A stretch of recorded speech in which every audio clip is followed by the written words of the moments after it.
Our next guest is Carl Moberg, the CEO and co founder of TicketCo, a company that provides digital ticketing assistance to sports organizations, events, and venues. Carl's entrepreneurial journey began at the tender age of 16 when he embarked on his first venture, water skiing courses and ticket sales for events. Over the years, Carl has successfully launched and managed a diverse portfolio of over 20 restaurants and venues and grown TicketCo in Europe. I'm your host, Lorraine Moalosi. Join me as I chat with Carl and learn more about ticketing innovation and strategies in the sports industry. Carl, welcome to the podcast. Thank you, Lorraine. Great to be here. You are usually on the other side because you are also a host of your own podcast. So how does it feel being on the interviewee side? It's a game changer. I have to be super prepared this time, because you can ask a lot of different questions that I'm not prepared on. Yeah, yeah. No, it'll go good. I'm very sure about that. But before Thank we you. begin, I like to start off our sessions with an icebreaker. Are you up for that? Yes. What's your favorite quote, expression, or motto, and why is it your favorite? Well, I think this changes all the time, right, based on where you are in life. But I saw this quote because I'm reading quite a lot, and I saw this quote from Gandhi saying, "Live as you were to die tomorrow, learn as you were to live forever." And the reason why I believe that is a strong and excellent quote is because the urgency that you need, especially to grow a business, is super important. You have to think about, there's always something to do. There is always tasks to be done, challenges to be solved. And if you don't have that urgency built in, you're never going to succeed. And also, I think that we live in a ever-changing world, and if you don't learn, you will never grow as a person or never grow as a company. So learning, I believe, is the key to success for sure, because you can learn anything that you want, and you can, as long as you execute it with urgency after, you'll be successful. And how does this quote impact your personal life, for example? Because with that urgency and being a CEO and sort of always going and going, does it also help you remember what's important in life to also not just focus on the success side of things, on the business side of things, and forget your personal life? I think urgency goes for everything, right? It goes with family as well. Make sure that you set off time to do the most important things. After all, work is work, and life is life. But when you're an entrepreneur, it tends to go together for sure. I get up super early in the morning. First thing I do, I go running, or I do some activities or something crazy just to clear my head. I actually think that's super important as well. And then I wake up my kids. I had to drag them out of bed every morning, and then sending them to school, and then I go to work. And when I do that, I feel like I've gotten a lot of things done already. A lot of important things, maybe some of the most important things done already, and then the day can just come. Yeah, no, I'm definitely the same. I wake up quite early as well because seize the day, as they speak. Yes. Um, but you ventured off into business at the age of 16, and it was within sports and events. Firstly, what was going through your head at 16 to start your sort of business journey, and why these two areas? Um, that's a good question. If I can go back to when I was 16, what was going through my head? But one thing I do know is that we were doing a lot of crazy things all the time, because we were constantly out doing sometimes up to no good and sometimes up to good. We were water skiing, we had boats, but the case was that we couldn't afford fuel for the boats, right? Because that's expensive, even back then. And we thought that if we just start a water ski company, obviously there's no real company. We made stickers, we made a web page, we started taking bookings, and we got bookings. So instead of applying for a summer job, we actually financed the whole summer with this water ski course, because you paid €5 if you didn't get up. And always on water ski, I don't know if you tried it, but if you try water ski, it's always a couple of times before you make it. So then €5, €5, almost made it, €5, and then €10 if you got up. So it was quite a successful venture. And if you think about it, 16-year-old living with your mom, you don't have much costs, right? So you can put everything into fuel. And then my dad was traveling a lot. He was an entrepreneur himself, and I had parties at his house when he was away. And I also took money on the door on those parties. So people wanted to learn water skiing. They wanted to party. So there was a market for sure. People always want to party, right? And we saw the opportunity, and I didn't know back then that I would start a ticketing company and run one that I have today. Did you get permission from your dad for the house? No, but one time, the last party we had, I think there was 100 people in the house. It was New Year's Eve. He was supposed to be on the other side of the country, and all of a sudden he was standing there in the living room, and he just looked at me and he said, "Well, Carl, I'm going to bed. I speak to you tomorrow." And then I just understood that something had to be done. So I threw everyone out, and I met the consequence the day after. Wow. Wow. Wow. So then from sort of like doing business in the sports and events field just as a sort of means to an end, to now intentionally doing it in the sports and events industry, what was the transition? When did you realize that this was something that you were passionate about and that you wanted to pursue full time? I think from the beginning, it wasn't the sector in itself that drove me into running a business. I think it was the drive to build something myself. And we were, as you mentioned, we were running a lot of restaurants, and we also did festivals. And yeah, from when I was 22 until I was like 30, we were doing a lot of fun stuff. That was probably the funniest time of my life, actually, because but I'm happy I'm not in that industry anymore. But we also saw a market because we were doing a festival ourselves, and there was only one player in Norway at that time who had monopoly as a ticketing company. And we saw people coming home from the US with iPhones and iPads, and seems like it's 100 years ago, right? But we thought that why can't we do anything around these phones, because it was all paper tickets all over the place, no scanning of tickets, people were copying them, etc. And we talked to all these amazing festivals and promoters, and they didn't get the innovation they needed. So it didn't start with sports, but it started with the market need. But when we saw that sports, it's much more interesting, right? Because you can work more advanced with stadiums, and you can help these amazing sports clubs succeed.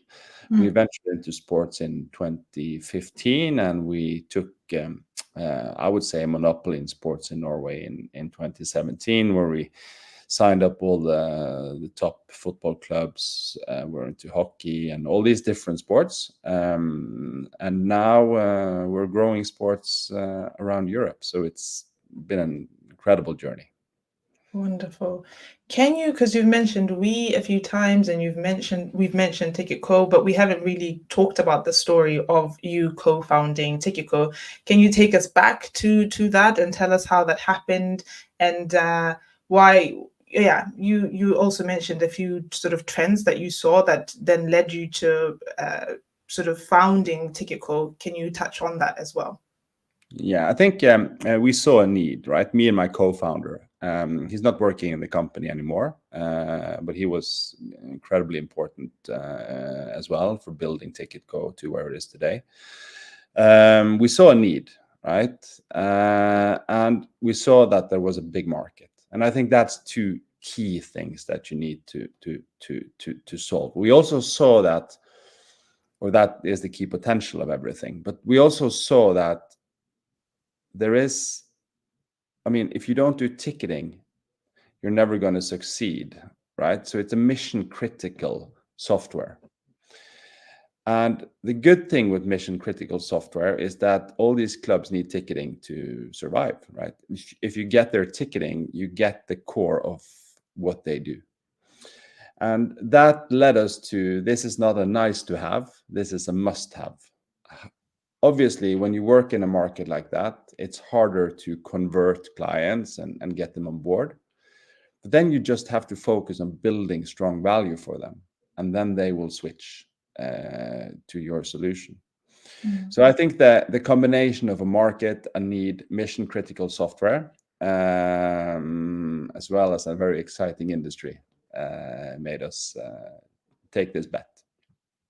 You come off to me as a very confident person who doesn't think too much about.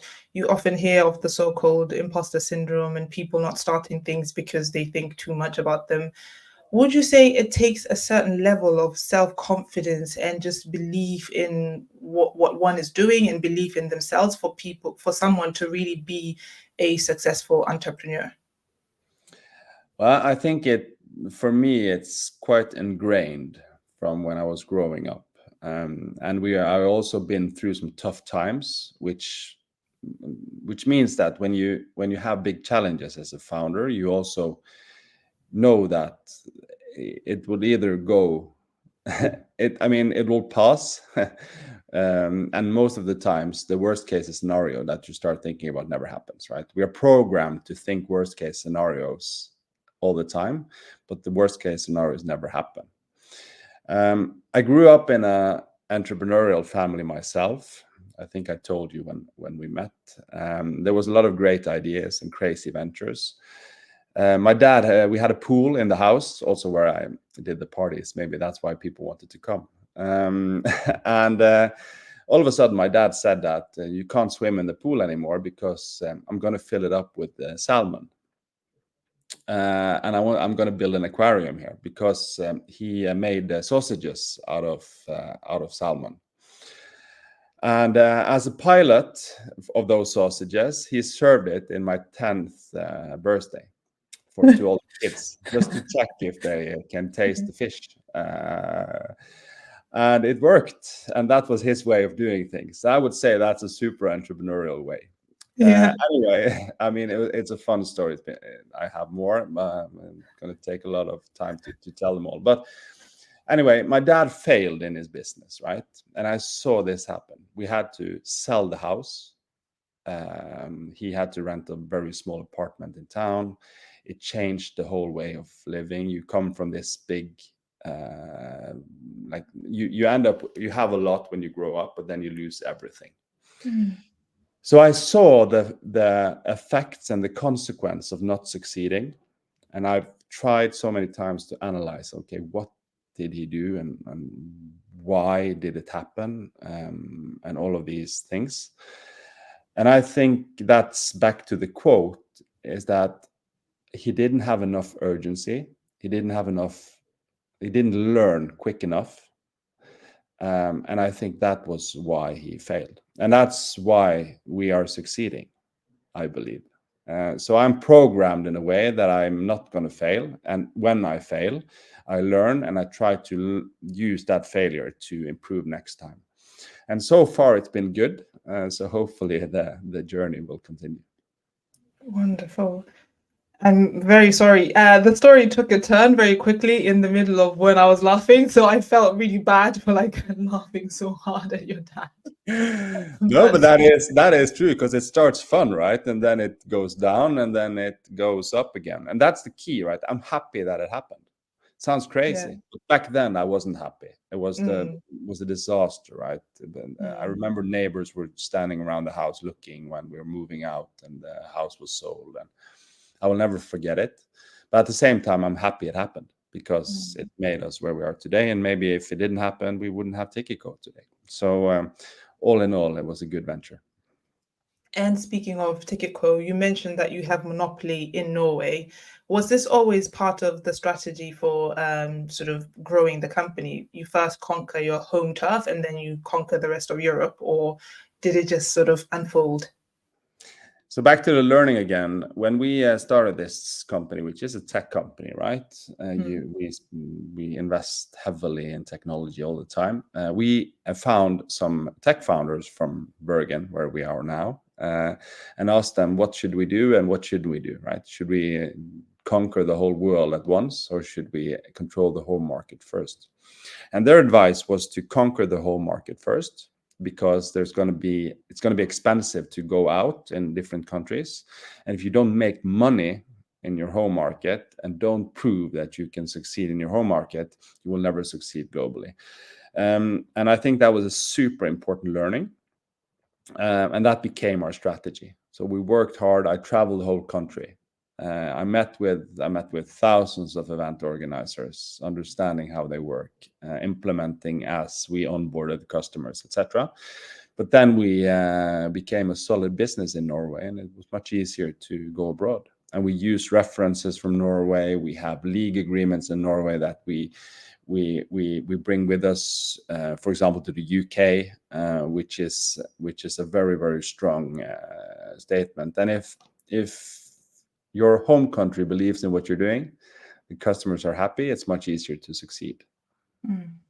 And you mentioned the UK as well as another market. Can you mention a bit of the other markets that you're in Europe, and tell us a bit more about how that's been going, how the experience has been?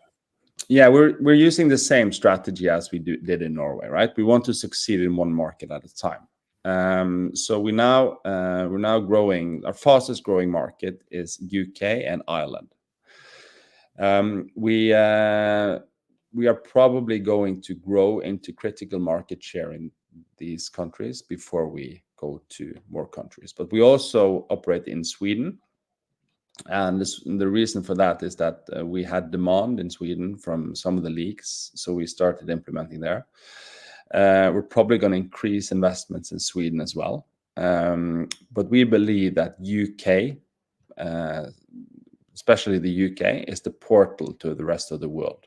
Because if you prove that you can succeed in UK sports, the competition is fierce, right? We're getting attacked left, right, center, and that's super fun because it makes us better. But once we crack that market, which we are doing, we're going to build more. And that's going to be through acquisitions. I mean, local great companies that has a lot of customers that we can create synergies from, either from the value chain we operate or from similar companies like ourselves who's doing a great job. Mm.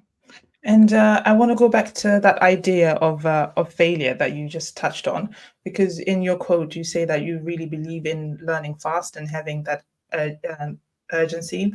But like, let's really talk about this whole idea of failure as a learning and stepping stone versus failure as a sort of now you're out of the game, goodbye kind of concept.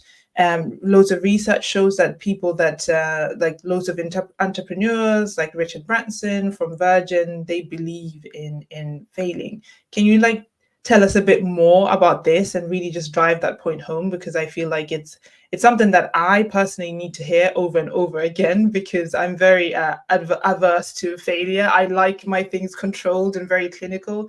And some people are the same as well. It's probably coping mechanism, anxiety, who knows. But can you tell us a little bit more about this and how that is really influencing you, how you run your business? Yeah, I think first of all, I think it's important to embrace failure, right? And if you're not embracing failure, you're never going to learn. I think that might be the biggest difference between US companies and European companies. I mean, they know that failure is a part of being successful. In Europe, we hear about the success stories and think it's done overnight. We've had so many failures. We had failures yesterday. We had failures last week, and we had it last year, and we're going to have it today and tomorrow or whatnot.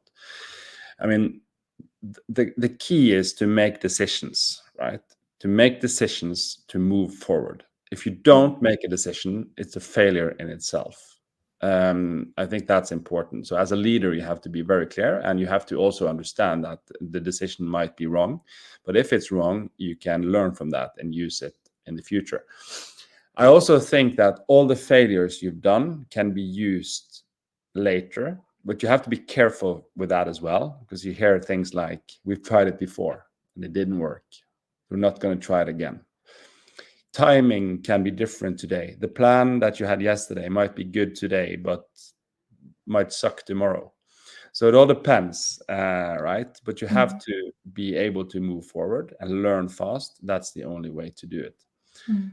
The craziest failure we've had, I don't know, I could talk about that for hours, but I'll tell you one. We had a festival, right?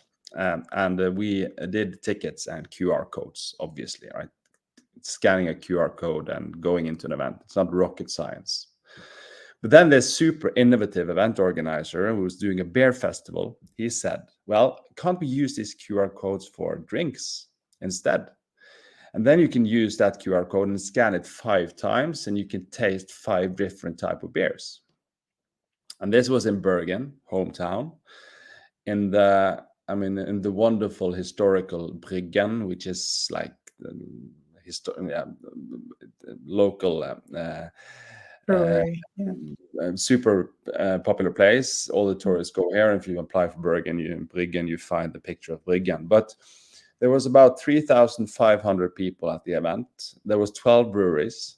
It was a sunny day in Bergen, which doesn't happen very often. And when it's sun in Bergen, people go crazy. They drink more beer than they do in a year, right? And they came to the event, and everything broke down completely. And I had a yellow jacket, like a yellow TicketCo jacket, the first merch we had. This was back in 2013. Everything broke down, and everyone was just screaming, Carl, help us out. Everything is blocking. The queues were growing. People didn't get beer. And we'd had a evaluation of how it went later in the day. And I think it was 12. And these guys from breweries, they look like guys from breweries, right? And they're big guys. And they were standing around me. I was standing in the middle together with my co-founder. And they were having a go at me one at a time on how terrible this is. And one guy said, if I see an iPad again, I'm going to crush it. So waking up the next day, we fixed the situation with paper and the old way of doing things. But then I felt pretty down. But we kept on going, and here we are today. And talk about that recovery time, right? Because it takes different people different lengths of time to recover from that kind of catastrophic failure, so to speak. How do you shorten that recovery time so that between each failure, you're not like out of action for 3 months and then, so how do you shorten that?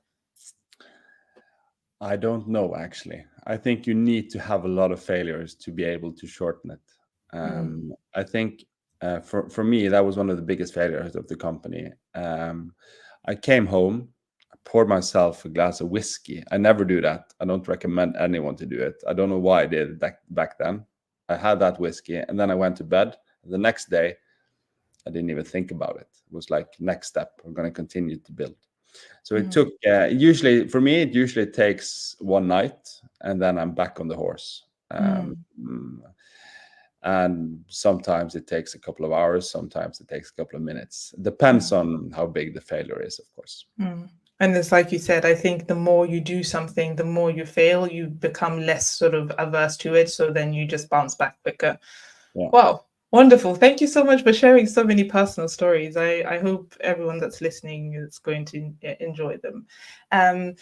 You mentioned that you have a monopoly in Norway, and before that, there was another company that had a monopoly, and there are certain companies that have the monopoly in terms of ticketing. When you think about the US, for example, and some of these companies have been very controversial in the way that they're handling their data, right? We talk about how much data is sort of key and crucial to the success of all businesses in 2024. But when you get told that maybe the data that you have, you no longer own because it's now been transferred to a vendor or something like that, it can be very frustrating. And some of these companies have that policy of, now we own your data. What is TicketCo's policy or stance when it comes to owning data, especially now that you have a monopoly in Norway? Yeah, I think the key principle we live after, which I think is the right way to do it, is that if you go to a football match in your local club, you buy a ticket for that club. You don't care about TicketCo, right? You want everything to be smooth. You want to have that ticket ready and all of that stuff, but you don't want to give away data to TicketCo. Why should you, right? Who cares? They don't have a relationship with us at all. They have a relationship with the club. And with that in mind, we are the data processor. So we only process the data on behalf of the clubs. The clubs are the controller. And I think that's super important. And that's why what you all are doing as well is so important, because you need to bring that knowledge to the clubs. They should work in general. I mean, nothing bad about competitors. I'm super happy we have them because it forces us to innovate and be better. But I think as a club, you really should think about owning the data yourself, because that's your goal. That's your fans, right? How are you going to communicate with them? How are you going to structure that in a good way so that you come closer to the fans, right? That's the only scalable way of doing things. So I think in general terms, if it's TicketCo or not, choose a ticketing supplier that is a data processor and not the data controller, because that's gonna, yeah, you're gonna meet yourself in the door one day, and these things are serious, and it should be a part of your digital strategy. And it seems like this knowledge is finally reaching a lot of sports organizations now, that they need to think about the data part of it instead of just giving it away. Because before, when the digital transformation was just happening, many sports organizations were willingly giving it away for free as well, or giving it away for during sponsorship or something like that. So it's wonderful to see that that knowledge is reaching the industries. But when it comes to the sports industry, we don't typically associate it with sort of agility and innovation. But now we have been seeing that some sports organizations are embracing a subscription model for ticketing, they're embracing OTT platforms. What other innovations within the sports industry, particularly in the ticketing, do you think are worth highlighting, and which ones can we expect to see in the future? I think it's super important to understand why there has been so little innovation in the sports industry. And the main reason for that is that you have some big players in the market, right? Big players who own the whole market, and some of them are vertically integrated with monopolies, which is never good. We talk about TicketCo monopoly, right? But still, we have to deliver to keep that up. If not, it's going to disappear. Even big players need to innovate. And if they're not forced to innovate, they will not do it, right? And that is super important. I believe that you need to show the way to these sports clubs. You need to help them innovate and make things easier. You need to use digital tools to make things easier, not harder, right? That's key. And one thing that I think is the future for sure, or I can say I know it's the future because I see it's working, and that's what you mentioned it as well, the subscription economy. The way people live their lives today is through subscriptions. You don't pay for your Spotify or Netflix once a year. You don't pay for your gym membership once a year. Why should you pay for your season ticket once a year? I think sports needs to follow the rest of the world when it comes to innovation. And so I think subscriptions actually is something that more people need to embrace, because it kills churn for the clubs. It increases loyalty, and it opens up a whole new revenue base. So I think that is super important, like low-hanging fruit, because there are solutions out there, right? Obviously, we have AI, right? Everyone is talking about AI, more or less. I think that you should find companies that utilize AI, but not necessarily AI companies, if you see my point.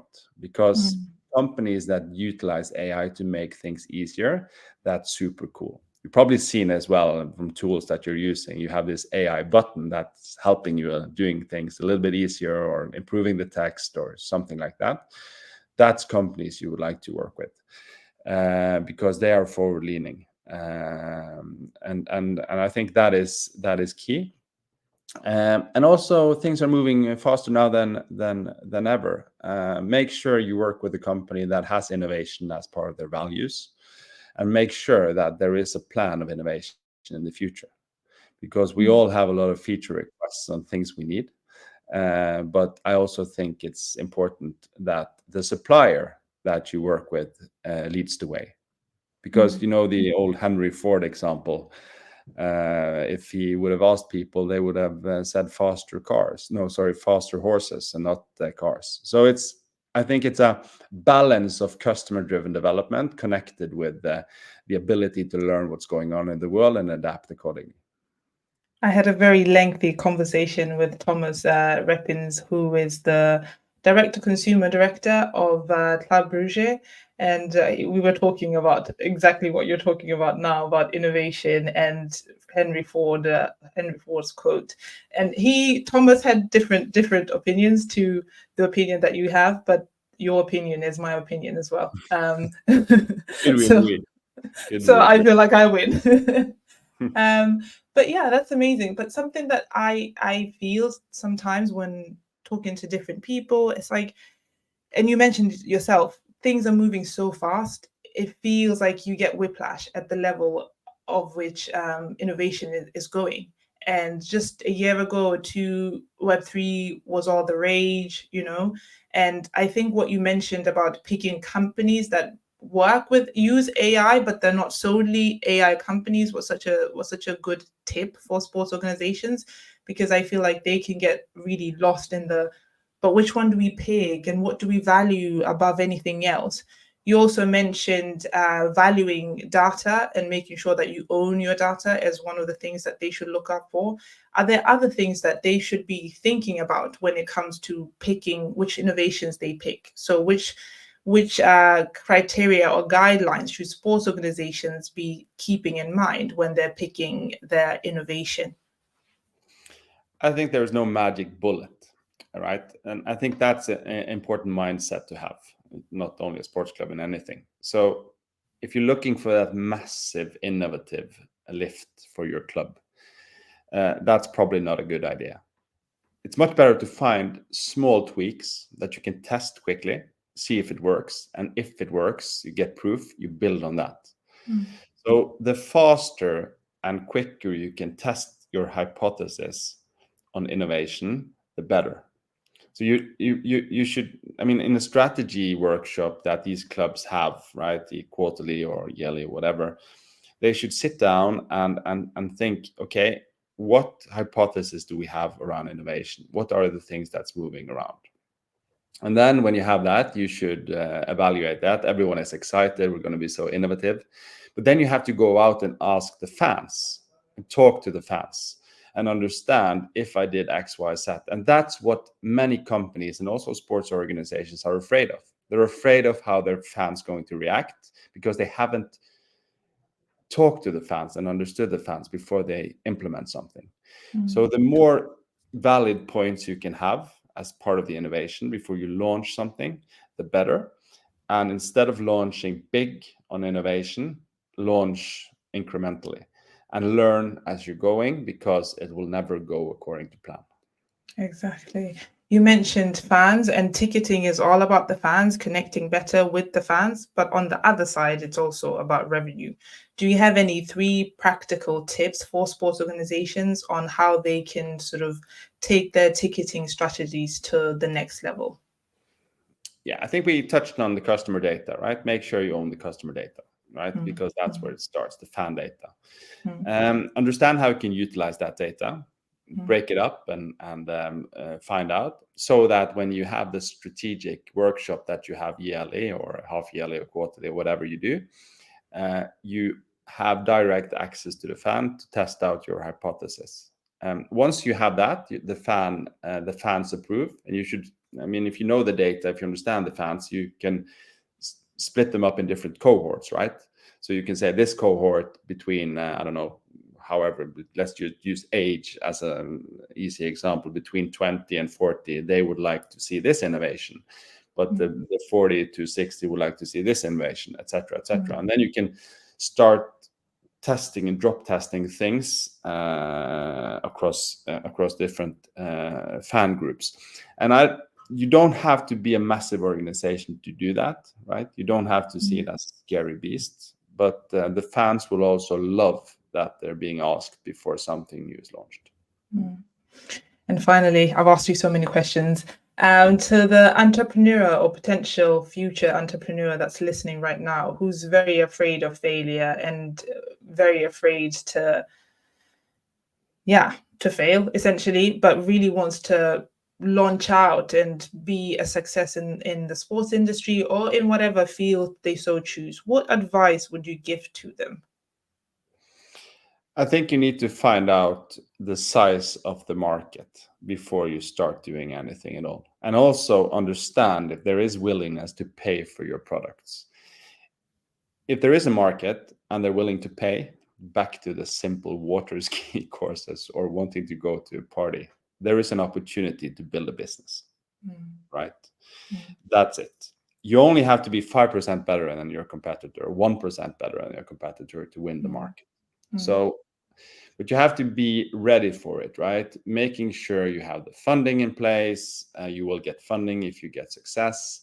People think funding is the most important, but it's not. Funding will come if you're successful and doing the right things. So I think all in all, a market and a willingness to pay for your products is the core. If you have that, if you have an idea, you should start, and you will never, ever, ever regret it. Wonderful. Where can people connect with you if they want to talk to you after hearing this episode? I think LinkedIn should be the place to go. I'm there. It's quite easy to find. You just search for my name, and I'm happy to connect with anyone who found this interesting. Yes, and we will have a link to your LinkedIn profile in the show notes as well. Carl, thank you so very much for honoring me by being part of this conversation. Thank you so much. Hope you're happy, Lorraine. Great to be here. Great to be your guest.